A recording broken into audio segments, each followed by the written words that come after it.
Break के बाद एक बार फिर से आप सभी का बहुत स्वागत है। चलिए सीधा रुक करेंगे 5 मिनट में 25 बड़ी खबरों का।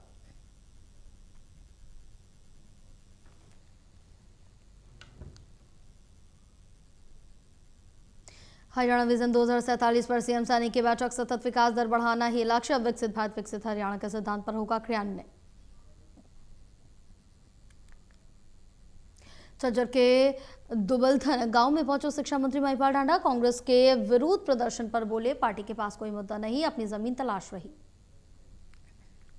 कांग्रेस पार्टी उसके पास कोई मुद्दा नहीं है, मुद्दा विहीन होते हुए वो अपनी जमीन तलाश रहे हैं। और ये जो बात आपने कही है, इसमें सीबीआई ने अपनी जो जांच थी सीबीआई को दी। नीट पेपर लीक पर शिक्षा मंत्री महिपाल ढांडा का बयान। सरकार ने तुरंत कार्रवाई कर जांच सीबीआई को सौंपी, आरोपियों की गिरफ्तारी हुई। सरकार ने त्वरित निर्णय लिया कि सीबीआई को दो और जो भी दोषी उनको पकड़ो, उनको अंदर करो। और हमारी सरकार ने त्वरित कार्रवाई करते हुए सीबीआई को केस दिया। सीबीआई ने उनको पकड़ के अंदर दे। भूपेंद्र सिंह हुड्डा के उन पर सियासी बयान। विधायक चंद्र प्रकाश बोले, समाज सेवा से रिटायरमेंट की कोई उम्र नहीं। देखिए, राजनीति में संन्यास की बात नहीं होती, राजनीति में होती है रिटायरमेंट की बात।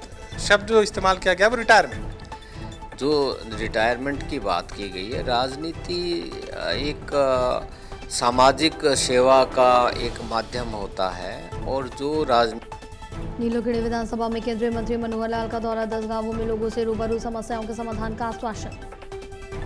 हर गांव में जा रहा हूँ, लेकिन इस इलाके के कुछ गांव बचे थे। तो आज हमने अपने विधायक और अपने जिलाध्यक्ष के साथ कार्यक्रम बना करके और 10 गांव का दौरा ये बनाया हुआ है।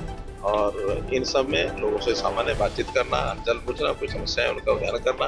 उसमें ज़्यादातर समस्याएं प्रदेश की डिपार्टमेंट की चीज़ें रहती हैं, वो जितनी आती हैं हमारे अधिकारी साथ उनको ध्यान कराते हैं। कुछ चीज़ चंडीगढ़ बतानी पड़ती है, कोई मेजर बात होती है वो बताए। कन्हैया मित्तल का करनाल में बयान। कॉकरोच जनता पार्टी को बताया प्रोपेगेंडा। बोले कि हम चुनाव राम के नाम पर लड़ रहे हैं। जनता पार्टी एक प्रोपेगेंडा है जो कि आम आदमी पार्टी का पर्दाफाश हो चुका है। उनका दिखा रहे हैं, जो व्यक्ति अमेरिका में बैठ के भारत की बात करता हो, इस टिन के नीचे आके बात करे, एसी में बैठकर भारत। धान की सीधी बिजाई को बढ़ावा। हरियाणा सरकार दे रही 4,500 रुपए प्रति एकड़ प्रोत्साहन। हिसार कृषि विभाग ने बताए फायदे नुकसान। योजना है टैक्स सीडी ड्राई, यानी कि धान की सीधी बिजाई। जैसे हम गेहूं की बिजाई करते हैं, ऐसे ही बिना नर्सरी लगाए धान की सीधी बिजाई की हमारी स्कीम है। तो इसके हमें फ़ायदे ये होते हैं कि जो हमें नर्सरी लगानी पड़ती है, पहले धान लगाने से पहले जो हम नर्सरी लगाते हैं, उसका हमारा नर्सरी लगाने का खर्चा, और बाद में जो नर्सरी लगा के हम उसकी रोपाई करते हैं। पेट्रोल डीजल फिर महंगे। 10 दिन में तीसरी बार बढ़े दाम। आम आदमी की जेब पर सीधा असर। फील्ड का काम है हमारा, हम एमआर हैं, दवाइयों की कंपनी में काम करते हैं सर। हमारा काम बाइक पर ही पूरा दिन घूमने का होता है। 10 से 3 तक धूप में बाइक पर घूमते रहते हैं। तो उससे हमारे फील्ड में सर अब तीसरी बार 10 दिन में पेट्रोल का दाम बढ़ा है सर। हमारी बजट पूरा बिगड़ चुका है। पेट्रोल डीजल पर फिर बड़ा बोझ। लोग बोले, बार बार दाम बढ़ने से बिगड़ रहा है घर का बजट, गरीबों पर बढ़ेंगी मुश्किलें। वो बार बार ना बढ़ा करके एक बार तरीके से कर देना चाहिए सिस्टम को, कि जिससे ना तो जनता पे बार बार का बोझ पड़े और ना ये महसूस हो कि ये क्या हो रहा है। हर बार सरकार जो हर दूसरे दिन तेल के रेट बढ़ा रही है। खानवाला गांव में मिलेंगी बड़ी राहत। सोम नदी किनारों को पत्थरों से ढककर सिंचाई विभाग ढकेगा। हमारी तो यही उम्मीद है कि इसको जल्दी से जल्दी लगाया जाए जी। तो हमारी यही है कि ये पत्थर जल्दी से जल्दी वहाँ परड़ी पे लगाया जाए जहाँ से टूटी थी। तो अधिकारी आ रहे हैं, यहाँ पे देख रहे हैं, लगाने की कोशिश कर रहे हैं। खानवाला गांव को मिलेगी बाढ़ से राहत। सोम नदी किनारों पर पत्थरों से होगी मजबूत किलेबंदी। मानसून में नहीं घुसेगा पानी। पंचायत की तरफ से लिख के दे दिया, गांव की तरफ से भी लिख के दे दिया, लेकिन आज तक यहाँ पे कोई पत्थर नहीं लग रहा। वहाँ पे 2 साल पहले नुकसान हुआ था, बहुत ज़्यादा नुकसान हुआ था जी। एक घर का 5-5, 4-4 लाख रुपए का नुकसान हुआ। 5-5 हज़ार रुपये दिए।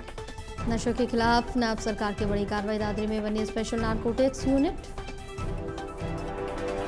मुख्यमंत्री जी के बात करने का असर ये हुआ कि दादरी जिले में नारकोटिक्स टीम यहाँ तैनात कर दी गई है, यूनिट अलग से। पहले भिवानी यूनिट होती थी, वो अब दादरी यूनिट स्थापित कर दी है।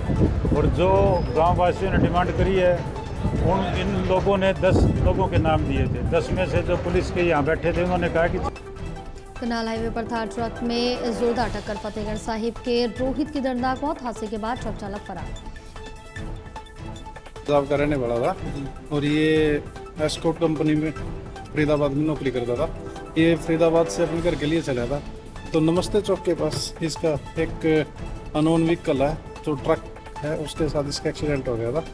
तो ये वहाँ गाड़ी में फंस गया था तो इसके निकाल के एडमिट कराया था जो दौरान इलाज से डेथ हो गई। चालक फरार हो गए सर? हाँ, चालक गाड़ी दोनों फरार। ये सर अभी हादसे के बारे में क्लियर नहीं है कैसे, अभी देखेंगे सीसी फुटेज वगैरह चेक